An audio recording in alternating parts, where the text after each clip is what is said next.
Let's start with a nightmare. It's a scenario that plays out in the minds of many who seek peace and quiet away from the city. You're on your property, the sun has set, and the world has shrunk to the circle of light around your home. You're alone.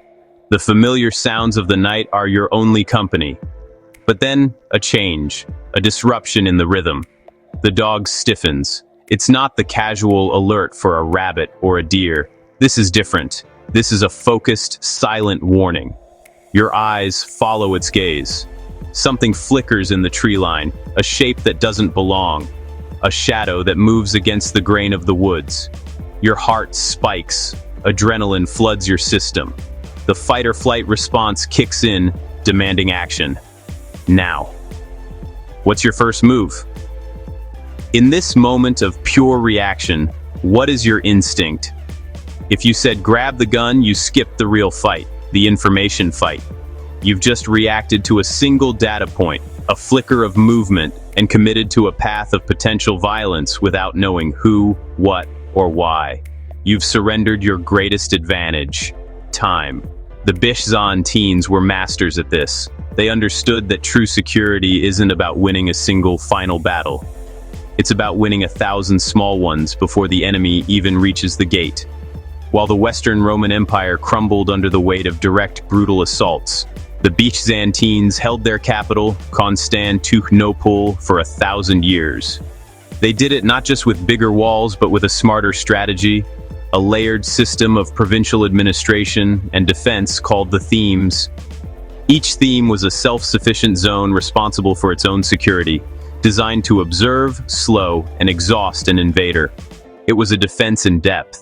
Not just walls, but signals that provided early warning, delays that bled an enemy's momentum and morale, and a structure that forced an attacker to make a series of difficult decisions, each one costing them resources and resolve. Today, I'm adapting that philosophy to a modern homestead. We're going to build our own themes, so you win the information fight long before any physical confrontation is even possible. Our first layer, the distant theme, is all about information. It begins at the furthest edge of your property and extends inward. The goal here is simple: to see without being seen, and to make any approach a conscious, observable act. This is where you fight the battle of perception. Start with sight lines. An intruder's best friend is cover. Deny it to them. From your primary observation points, your house, your workshop, you should have a clear, unobstructed view of all primary approaches. This means trimming bushes, clearing undergrowth, and removing any low-hanging tree limbs that create shadows or hiding spots. You want to create a fatal funnel of visibility where anyone approaching is exposed. Next, weaponize light. Darkness provides concealment. Your goal is to eliminate it. Use dusk to dawn lighting at key choke points, the entrance to your driveway, the corners of your home, the paths to your outbuildings. This isn't just about motion-activated lights that react. It's about creating a baseline of constant, predictable illumination. It tells a potential intruder that this property is observed, that the owner is proactive. Passive reflectors and solar path markers can supplement this, outlining paths and driveways with no power required. Finally, use sound. Before any high-tech sensors, there is the analog world. A gravel driveway is one of the best, cheapest intrusion detection systems ever invented. No one can walk on it silently.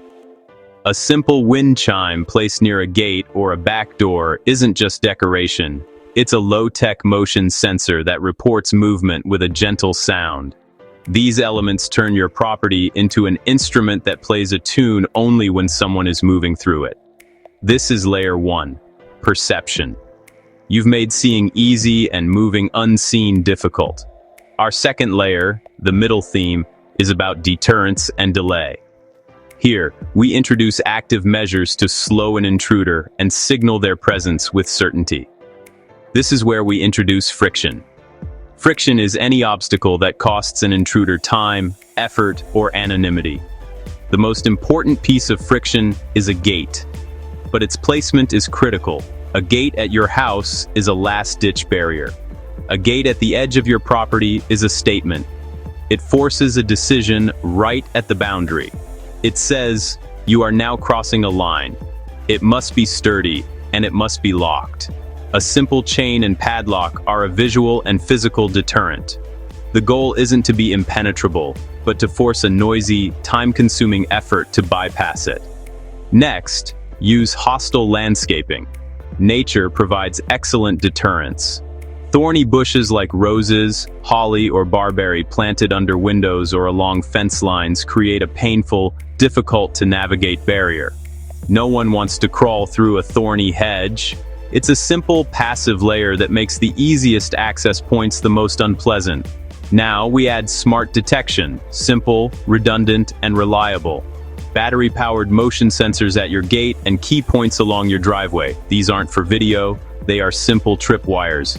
When they trigger, they send an alert. A camera should be placed to cover the approach, not the front porch. You want to see who is coming long before they are at your door. And a dog, trained to alert with barking but not to attack, is the ultimate biological sensor. It detects, it deters, and it communicates a threat instantly. The third layer is the illusion of strength. This is pure psychological warfare, borrowed directly from the Byzantines, who were masters of making their forces seem larger and more prepared than they were. Your goal is to project capability and presence, making your homestead seem like a hard target. It starts with signage. Signs are your first conversation with a stranger. A no trespassing sign is standard. A 24-hour surveillance sign is better. It signals that they are being watched, but also consider signs that humanize your property. Family with children, or nervous rescue dog. These create a psychological pause, turning a faceless target into a home with people. Next, make your detection known. When a sensor at the gate is tripped, it shouldn't be a secret. Have it trigger a simple, audible chime inside your house. More powerfully, have it trigger an external communication. A loud, clear, but friendly pre-recorded speaker announcement. Hey there, you've entered a private property. Can I help you? This single action is overwhelmingly effective. It tells the person they have been detected, identified, and engaged. It strips away their anonymity. They don't know if you're watching them on a camera, if you're 10 feet away, or if the message is automated. The ambiguity is the weapon. For anyone with ill intent, the calculation has changed. They are no longer the predator stalking unseen. They are the ones being watched. Most problems stop right here. The fourth layer is the inner theme, your final redoubt. This is your home itself. If an intruder has bypassed your outer layers, the goal here is not to trap them, but to continue to delay them, buying you critical seconds to enact your final plan. Every door should be a solid core door. Every exterior door should have a heavy-duty deadbolt and a reinforced strike plate. Windows are vulnerabilities. Strengthen them with security film. It won't make them unbreakable, but it will prevent them from being shattered easily. Instead of a quick, quiet entry, an intruder is forced into a loud, prolonged struggle to get through the glass, giving you more time and making more noise. Within your home, you must have a designated safe spot. This is not a panic room, it is a decision room. It should be a room with a solid door, preferably with few or no windows, like a master closet or an interior bathroom. This is your final rally point. Inside this room, you need three things. 1. Communication. A phone, permanently on a charger or connected to a battery backup. Your first action upon entering this room is to call for help. 2. Information. If you have cameras, you should be able to view them from here. You need to know what is happening. 3. A plan. From this position of relative safety, you have the time to make a clear, rational decision, not a panicked reaction. The final and most important layer is mindset and practice. A plan on paper is a fantasy. A plan that has been rehearsed becomes instinct. Walk your layers. Know what a tripped sensor sounds like. Know what the view from your window looks like at all hours. Practice moving to your decision room. Time yourself. Do it until it's boring. This Byzantine system is not about building a fortress. It's about creating a gradient of control. It's about turning your property from a soft target into a hard one through intelligence, preparation, and psychology. You win by making the fight too costly, too difficult, and too uncertain for an intruder to even begin. You win by controlling information, time, and decisions. You win long before the fight ever gets to your door. Imagine it is dusk. You are inside your home, your sanctuary. A sound, a movement, a flicker of light at the edge of your property alerts you. This is the moment of truth. The ancient Byzantines faced this constantly.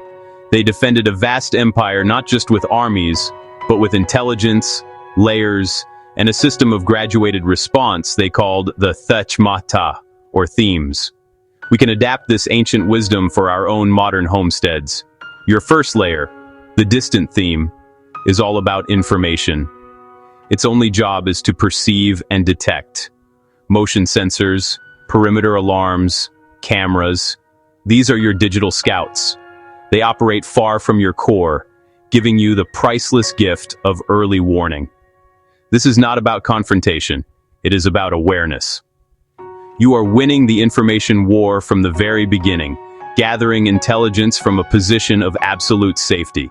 Next is the middle theme, deterrence and delay. This layer is designed to be seen and heard. A strong gate, a long gravel driveway that announces every approach, and most critically, light. When your distant theme detects a presence, you activate the middle one. Floodlights turn night into day. This creates friction. It forces an intruder out of the shadows and into the open, making them question if they have been truly detected.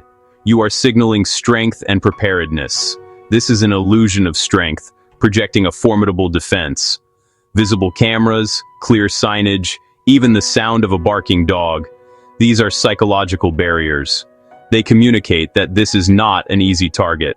Most opportunists will simply choose an easier one. You have created a powerful deterrent without ever revealing your own position. Your final layer is the inner theme, your redoubt. This is a pre-designated safe location within your home. From this hardened point, you call for help. You call 911. You observe your well-lit property through a camera feed or a secure window. You are never exposed. Every action, activating lights, observing, communicating, is done from this position of security. Only from safety do you decide your next move. This entire system is useless without a plan and practice. Your mindset is the final, most crucial layer. Write this on your wall. Layers make friction. Friction makes time. Time makes options. Build your personal Themata. Perceive, detect, communicate. Delay, decide. Practice it until it is instinct. Win the information war, and you will rarely, if ever, have to fight the other kind.